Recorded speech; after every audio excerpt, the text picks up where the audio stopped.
Assalamualaikum warahmatullahi wabarakatuh. Perkenalkan, saya Imas Nur Adawiyah SPD, calon guru penggerak angkatan 9 dari SDN 2 Sukarasa, Kabupaten Garut, Provinsi Jawa Barat.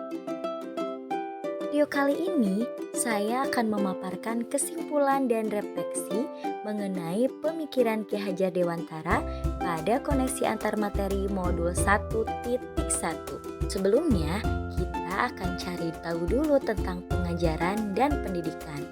Pengajaran adalah proses pendidikan dalam memberi ilmu untuk kecakapan hidup anak secara lahir dan batin.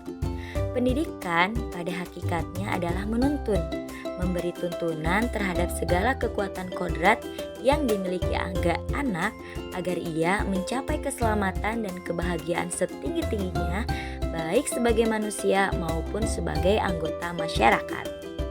Sedangkan pendidikan menciptakan ruang bagi murid untuk bertumbuh secara utuh agar mampu memuliakan dirinya dan orang lain serta menjadi mandiri. Yang Anda percaya tentang murid dan pembelajaran di kelas sebelum Anda mempelajari modul 1.1?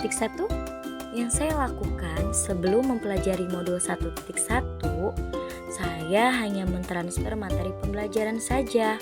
Kemudian saya beranggapan bahwa ketuntasan lebih penting daripada karakter murid. Selain itu, saya melihat nilai murid dari aspek kognitif saja dan menjadikan murid sebagai objek pembelajaran, serta KKM menjadi patokan ketercapaian belajar murid. Kemudian, apa yang berubah dari pemikiran atau perilaku Anda setelah mempelajari modul 1.1? Seperti yang sudah saya bahas sebelumnya, sebelum saya mempelajari modul 1.1, yang saya lakukan adalah teacher center. Namun, setelah saya mempelajari modul 1.1 tentang pemikiran Ki Hajar Dewantara, saya menyadari bahwa apa yang saya lakukan dan saya pikirkan selama ini ternyata itu tidaklah tepat. Sehingga setelah mempelajari modul 1.1 tentang pemikiran Ki Hajar Dewantara, saya menyadari bahwa saya harus melakukan proses pembelajaran secara menyeluruh, bukan hanya dari segi kognitif saja, namun juga dari segi yang lainnya seperti afektif, psikomotor, dan yang lainnya.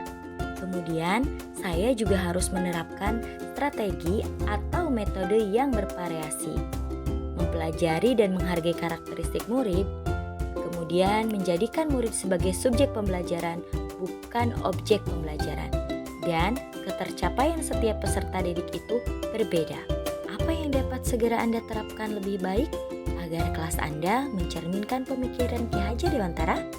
Yang dapat segera saya terapkan dalam pembelajaran di kelas yaitu merancang pembelajaran interaktif dan menyenangkan dengan melibatkan murid sebagai student center. Kemudian menerapkan pembelajaran ABA 21 di mana pada ABA 21 ini berpikir kritis, kreatif, komunikasi, dan kolaboratif, di mana keseluruhannya ini bertujuan untuk memerdekakan anak. Saya juga harus mengenali karakteristik dan latar belakang murid supaya saya lebih mampu mendekatkan murid dengan melakukan komunikasi dan pendekatan yang baik. Selain itu, pembelajaran tidak lagi menuntut, tetapi bersifat menuntun. Terima kasih sudah menyaksikan video saya. Semoga video ini dapat memberikan manfaat. Wassalamualaikum warahmatullahi wabarakatuh.